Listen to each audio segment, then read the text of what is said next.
How you doing, YouTube? This is part 6 of coming out in detail. If you haven't watched 1 through 5, please go do that. You're not gonna understand what I'm saying if you just watch it from here. So, for those of you who have been watching it from the beginning, from part 1, you're probably getting tired of me saying this. But like I said, I don't want to edit nothing. I got stuff in my pockets still. It's getting late. I don't even know if I'm gonna be able to finish all these parts in one day. But I just covered up my whole paper. Okay, we're gonna go moving on to 6th grade now, because that's the only significant thing I can remember from 5th grade. So 6th grade is like when all the girls started crushing on each other, I wish. But all the girls started crushing on guys, and my phone is ringing this late. Hold on, y'all. Okay, that was like the biggest pick me up ever. That was one of my friends I just got back into contact with. That is so awesome. Fucking love her.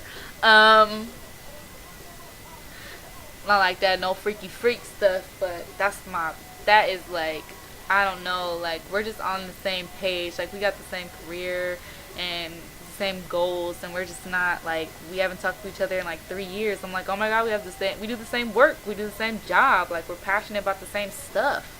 And, you know, that's just something that's like a person you only meet, like, once in your life. And she could be like such a goofball like me, because I am such a goofball.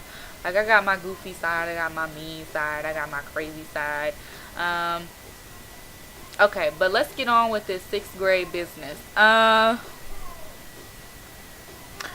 When all the guys and girls start liking each other. Yeah. I remember Valentine's Day of this year. I came to school, I had like a weird feeling kind of opening my locker. And I'm opening it, and I'm realizing there's like a lot of people in this little mini hallway that we had like right beside our class. And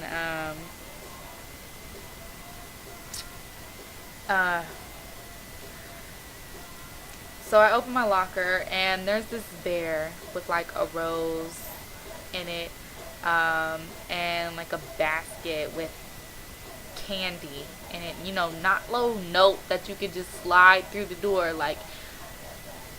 And like, I'm looking around, and this guy is staring at me, and like, we've already been going to school for like 2 semesters or a semester and a half, or the first semester just ended or whatever, so I know his name. But this guy's like staring at me and just cheesing, and he's like, you like it? And I'm just thinking like, damn, he really took the time to get the janitor or somebody up in the school to open my locker, and put it in there. He asked the teacher or something, because they had all our like codes and stuff too. But he really found the time to put that in my locker, like, and he like really finagled that around, and that was kind of like his way of telling me that he liked me. And like, I'm sitting here like with this big basket of candy, this big old teddy bear and stuff, and everybody around, all the little girls around me, you know, all new, and you know, my friends and stuff. Aw, that's so cute. And seriously, like, on the inside, I just felt a huge sense of dread. Like, no. Because back in the day, like, after the boyfriend moved in, you know, 3rd grade or whatever, I went to go visit him, and this is how we broke up. We broke up because he told me that boyfriends and girlfriends kiss. And I tried it, and it was disgustingly wrong. Just felt wrong. And no. So this is when the feeling of dread comes in, like, what? I don't and they're all like looking at me, and I'm just like, yeah, I'm answering his question. I'm like, thanks a lot. And he's like, he didn't get the complete like sarcasm in my voice at all. Like, at all. He was like, "You really like it?" And like it just progressed on to there. So it became like my little show and tell, boyfriend type deal. And like, I don't know where I'm from, like kids be moving fast, you know what I'm saying? And so I started skipping school. Like, I did not want to go to school. I did not want to see him. I did not want to live up to what everybody else was expecting me to do. Like, and at this point, my best friend from 4th grade, who's Gypsy, was just like, I was just like, can we skip school? Like, I already had to walk like a mile, like almost 2 miles to school, to get there, because my street was like right before you could be on the bus or some stupid shit. I don't know, but I don't like this song.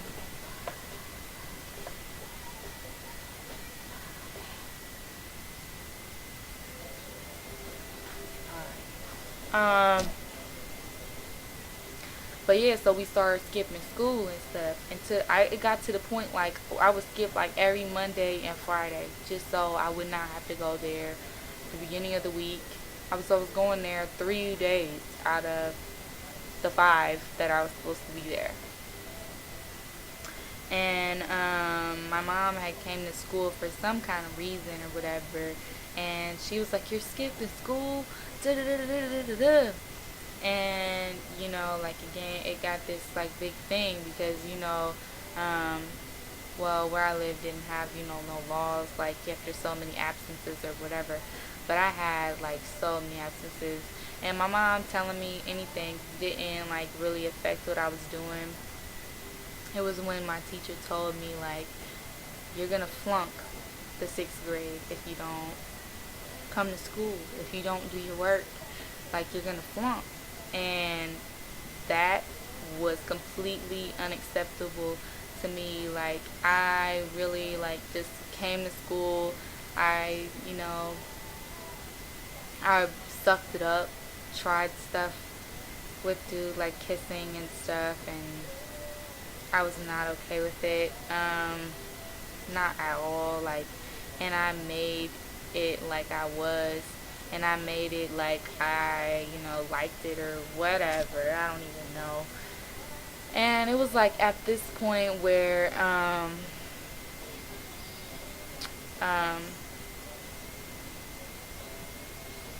yeah, it was at this point that I had started really getting kind of cool with my best friend. Like, I mean, we talked about our abuse and all that stuff during that summer, during between 5th and 6th grade that summer, and we had hung out a lot and stuff. So I just kind of used, and I didn't want to be in a relationship with him because I knew what I was like, and like I really was like backed off from him for that because like, and I couldn't figure out how to tell him no, not the dude who sent me the Valentine's Day, but my best friend who will, I'm gonna get to that later, but I couldn't figure out how to tell him that, and it just, I don't know, like it it went on like awkwardly, like, so I was going with him and just doing whatever I was expected to do because I had a boyfriend or whatever, but this was a boyfriend that nobody could see because he lived on the other side of town. So and in my school, like, it was just real urban, real street. People just talked so much stupid shit like teenagers do, just mean and hurtful, dumb shit. So if you do that to people, fucking stop, because it's ignorant. And if people are doing that to you, I just blow them off. Like, for real, they ain't even worth it. They ain't even worth fighting. They ain't even worth doing, like, yep, just agree with everything they say. That'll piss them off even more than actually swinging with, like, yeah, I am, yeah. Or just completely ignore them. Don't even say shit. But anyways, like, it was just so much pressure, like so much pressure to try to fit in, to try to be accepted, because you need that in your life in those years. And it's hard being the white person, because I'm Native American and Italian, and Native American and Italian are neither white. To me, white is like Irish or something. People that are like real light bright. And I look honestly light bright because I got two computer screens looking at my face, but it doesn't fucking matter. I don't know. I don't care. I'm Native American and Italian, and that's, that's me. To me, it's not white. Like, I'm not the color of this fucking paper right here. But anyways, it just, I don't know, I just lost all train of thought. It was a lot of pressure, and like, even just remembering it just brings me back to that mindset, like, damn. But anyways, stay tuned for part fucking 7. Good God, this is long. Peace out, y'all. Stay tuned.